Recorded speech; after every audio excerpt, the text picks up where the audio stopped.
ಈ ಜಲದಲ್ಲಿ ಈ ಗಾಳಿಯಲ್ಲಿ ನಾವೆಲ್ಲ ಬದುಕ್ತಿದೀವಿ ಅಂತ ಕೇಳಿದ್ರೆ ನಮ್ಮೆಲ್ಲರ ಒಂದು ಸೌಭಾಗ್ಯ ಎಂತದ್ದು ಅನ್ನುವಂಥದ್ದನ್ನ ನಾವೆಲ್ಲ ಆಲೋಚನೆ ಮಾಡೋದು. ಒಂದು ವೀರೇಶ್ವರ ಪುಣ್ಯಾಶ್ರಮ ಇಲ್ಲದೆ ಹೋಗಿತ್ತು ಅಂತಂದ್ರೆ ಅದಕ್ಕೆ ನಾನು ಬಹಳ ಸಂದರ್ಭಗಳಲ್ಲಿ ಹೇಳ್ತೇನೆ, ಕಣ್ಣು ಕಾಲು ಇಲ್ದವರು ಕಾಶಿಗೆ ಹೋಗ್ಬೇಕಂತೆ, ಕಣ್ಣು ಕಾಲು ಎರಡೇ ಇಲ್ದವರು ವೀರೇಶ್ವರ ಪುಣ್ಯಾಶ್ರಮಕ್ಕೆ ಬರ್ಬೇಕಂತೆ. ಭಕ್ತಿಯನ್ನು ಎಲ್ಲಾದ್ರೂ ಕಾಣಬೇಕಂತಂದ್ರೆ ಈ ಶಾಪುರ ಪೇಟೆಯೊಳಗೆ ಕಾಣಬೇಕು ಅನ್ನೋದು. ಎಷ್ಟು ಭಕ್ತಿ! ಎಲ್ಲಾ ತಾಯಿಯರು ಬಹಳ ಚಂದ ಕುತ್ಕೊಂಡಿದ್ರಿ, ಈ ಸುಂದರ ಸಮಾರಂಭವನ್ನು ನೋಡುತ್ತೀರಿ. ನಿಮಗೆ ಹೊಟ್ಟೆಯ ಹಸಿವಿಲ್ಲ, ನಿಮಗಿರುವುದು ಜ್ಞಾನದ ಹಸಿವಿದೆ ಅನ್ನುವಂಥದ್ದು ನನಗೆ ಇಲ್ಲಿ ನೆನಪಾಗ್ತದೆ. ಇವತ್ತು ಅನೇಕರು ಟಿವಿ ಮುಂದೆ, ಮೊಬೈಲ್ ಮುಂದೆ ಕುತ್ಕೊಂಡು ಇರ್ತಾರೆ. ಈ ಪುರಾಣದ ಮುಂದೆ ಕುತ್ಕೊಂಡು ಈ ಬದುಕಿನ ಹೈರಾಣವನ್ನ ತಪ್ಪಿಸುವಂತ ಕಾಯಕ ನಿಮ್ಮದಾಗಿದೆಯಲ್ಲ, ನಿಮ್ದು ಶ್ರೇಷ್ಠ ಕಾಯಕ ನಾನು ಹೇಳ್ತೇನೆ. ಬಹುಶಃ ಅಕ್ಕ ಮಹಾದೇವಿಯನ್ನು ನಾವು ಯಾರು ನೋಡಿಲ್ಲ. ಅಕ್ಕ ಮಹಾದೇವಿಯ ಚರಿತ್ರೆಯನ್ನು ನಾವು ನೋಡ್ತೇವೆ. ಸಾಕ್ಷಾತ್ ಈ ಸಂದರ್ಭದೊಳಗೆ ನನ್ನ ಕಣ ಮುಂದೆ ಅಕ್ಕ ಮಹಾದೇವಿ ಕಾಣ್ತಾ ಇದ್ದಾರೆ ಅಂದ್ರೆ ಅದು ನೀವೆಲ್ಲರೂ ಅನ್ನುವಂಥದ್ದನ್ನು ನಾನು ಹೇಳಬೇಕಾಗ್ತದೆ. ಯಾಕಂದ್ರೆ ಆಕೆ ಒಂದು ಮಾತಾಡ್ತಾಳೆ, ಎಷ್ಟು ಸುಂದರವಾಗಿರುವಂತ ವಚನವನ್ನ ಆಕೆ ಉಲ್ಲೇಖ ಮಾಡ್ತಾಳೆ. ತಾಯಿ, ಕಾಮವೇ ನೀನು ನಿಲ್ಲು, ಮೋಹವೇ ನೀನು ನಿಲ್ಲು, ಮದವೇ ನೀನು ನಿಲ್ಲು, ಮತ್ಸರವೇ ನೀನು ನಿಲ್ಲು. ಯಾಕೆ ನಿಲ್ಲಬೇಕು ಅಂತ ಕೇಳಿದಾಗ ಹೇಳ್ತಾರೆ, ನೀವೆಲ್ಲರೂ ನನ್ನ ಜೀವನಕ್ಕೆ ಅಡ್ಡಿ ಆತಂಕಗಳನ್ನು ಮಾಡುವಂತವ್ರು, ವಿಷಯ ವಾಸನೆಗಳನ್ನ ತಂದು ಹಾಕುವಂತವ್ರು. ಈ ವಿಷಯ ವಾಸನೆಗಳನ್ನ ಬದಿಗೊತ್ತಿ ನಾನು ಈ ದೇಹವನ್ನ, ಕರ್ಮವನ್ನ, ಮನವನ್ನ, ಈ ಕಾಯವನ್ನ ಎಲ್ಲವನ್ನ ಯಾರಿಗೆ ಅರ್ಪಿತ ಮಾಡಲಿಕ್ಕೆ ನನ್ನ ಆತ್ಮ ಗೋಲೆಯನ್ನು ಬರೀತಾ ಇದ್ದೇನೆ. ಯಾವುದು ಅಡ್ಡಿ ಆತಂಕಗಳನ್ನು ಮಾಡಬೇಡಿ, ಇದು ಚಂದ ಮಲ್ಲಿಕಾರ್ಜುನ ಸಮರ್ಪಣೆ ಆಗಬೇಕು ಅನ್ನುವಂತ ಭಾವನ ಹೇಳ್ತಾರೆ. ಇವತ್ತು ನಾನು ನೆನೆಸ್ಕೊಳ್ತಾ ಇದ್ದೀನಿ, ಈ ಶಾಪುರ ಪೇಟೆಯೊಳಗೆ ಕುಳಿತಂತ ಎಲ್ಲಾ ತಾಯಿಯಂದ್ರೆ ಏನು ಪ್ರತಿಜ್ಞೆ ಮಾಡಿದ್ದೀರಿ ಅಂತ ಕೇಳಿದ್ರೆ ನೀವೊಂದು ಪ್ರತಿಜ್ಞೆ ಮಾಡಿದ್ದೀರಿ ಅನ್ನುವಂತ ಭಾವನೆ ನಮಗೆ ಬರ್ತಾ ಇದೆ. ನಮ್ಮ ಚಂದ್ರಶೇಖರ್ ತಡಸ್ ಅವರು ಹೇಳದಂಗೆ, ನಮ್ಮ ಶೇಖರ ಶಾಸ್ತ್ರೀಜಿ ಅವರು ಹೇಳದಂಗೆ, ನಮ್ಮ ಶರಣ ಹೆಮ್ಮನೂರ್ ಅವರು ಹೇಳದಂಗ ನೀವೆಲ್ಲ ಏನು ಪ್ರತಿಜ್ಞೆ ಮಾಡಿದ್ದೀರಿ ಅಂತಂದ್ರೆ, ಟಿವಿಯೇ ನೀನು ನಿಲ್ಲು, ಪುಟ್ಟಗೌರೇ ನೀನು ನಿಲ್ಲು, ಕಾದಂಬರೇ ನೀನು, ಕನಕಾಂಬರೇ ನೀನು, ಮನೆಯೊಂದು ಮೂರು ಬಾಗಿಲು ನೀನು, ಮನೆ ದೇವರು ನೀನು. ಯಾಕೆ ನಿಲ್ಬೇಕಂತ ಕೇಳಿದ್ರೆ ನಮ್ಮ ಶಾಪುರ ಪೇಟೆಯೊಳಗ ಆರಾಧ್ಯ ದೇವನಾಗಿರುವಂತ ಕಟ್ಟಿ ಬಸವೇಶ್ವರನ ದೇವಾಲಯದೊಳಗ ಕಲಬುರಗಿ ಶರಣಬಸವೇಶ್ವರ ಮಹಾಸ್ವಾಮಿಯ ಪುರಾಣ ಚರಿತಾಮೃತ ನಡೆದಿದೆ. ಅದಕ್ಕ ನಾನು ಈ ದೇಶಕ್ಕೆ, ಈ ನಾಡಿಗೆ, ಈ ನನ್ನ ಊರಿಗೆ ಒಂದು ಆದರ್ಶ ತತ್ವವನ್ನು ಕೊಡ್ಲಿಕ್ಕೆ ನಾನು ನನ್ನ ಸಮಯವನ್ನು ಇಲ್ಲಿ ಮಾಡ್ತಾ ಇದ್ದೀನಿ. ನನ್ನ ಜೀವನ ಅಮೂಲ್ಯ ಆಗಲಿ, ನಾನು ಇಲ್ಲಿ ಕುಳಿತಿದ್ದೀನಿ.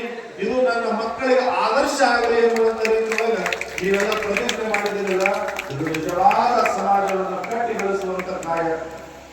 ಇದು ಕಾಯಕ.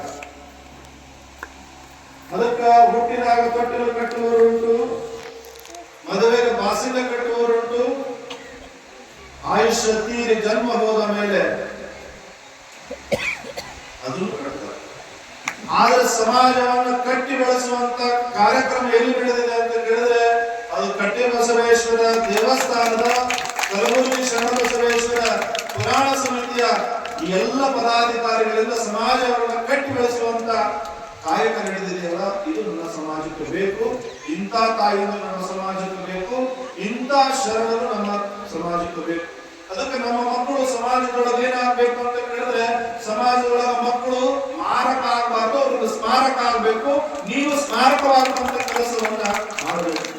ನಿಮ್ಮ ಮಗ ಯಾವ ಕೋರ್ಸ್ ಓದ್ತಾ ಇದ್ದಾನೆ ಅನ್ನೋದು ಬಹಳ ಮುಖ್ಯ ಅಲ್ಲ, ನಮ್ಮ ಮಗನೊಳಗೆ ಯಾವ ಫೋರ್ಸ್ ಇದೆ ಅನ್ನುವಂಥದ್ದು ಬಹಳ ಮುಖ್ಯ ಆಗ್ತದೆ.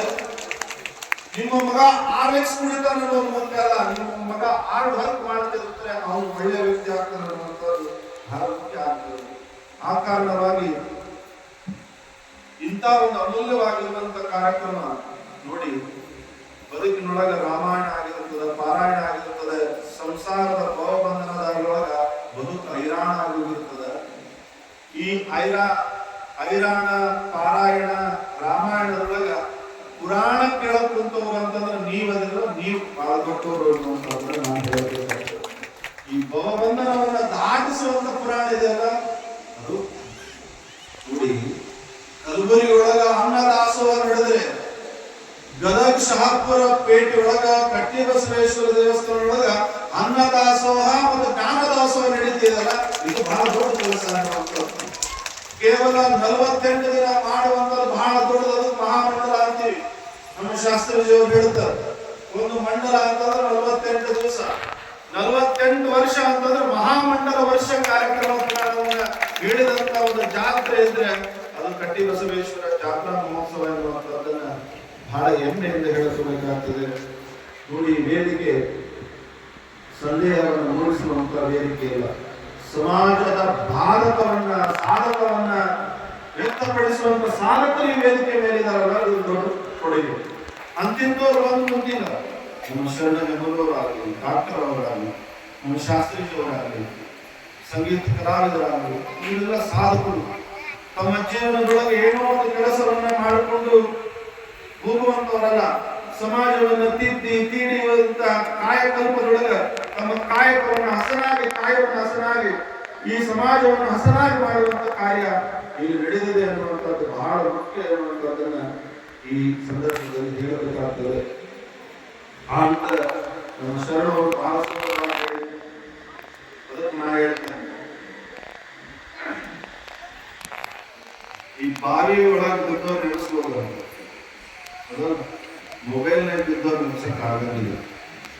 ಆದ್ರೆ ನೀವು ಮೊಬೈಲ್ನಾಗ ಬಿದ್ದವರಲ್ಲ, ಸಂಸಾರದ ಬಂಧನದೊಳಗೆ ಬಿದ್ದಾರಲ್ಲ, ಆ ಸಂಸಾರದ ಬಂಧನವನ್ನು ಕಳೆಯಲಿಕ್ಕೆ ಈ ಪುರಾಣದೊಳಗೆ ಮಿಂದು ಎದ್ದವರಿದ್ರೆ ಅದು ಶಾಪುರಪೇಟೆಯ ಸದ್ಭಕ್ತರು ಅನ್ನುವಂಥದ್ದನ್ನ ಬಹಳ ಹೆಮ್ಮೆಯಿಂದ ಹೇಳ್ಕೋಬೇಕಾಗ್ತದೆ.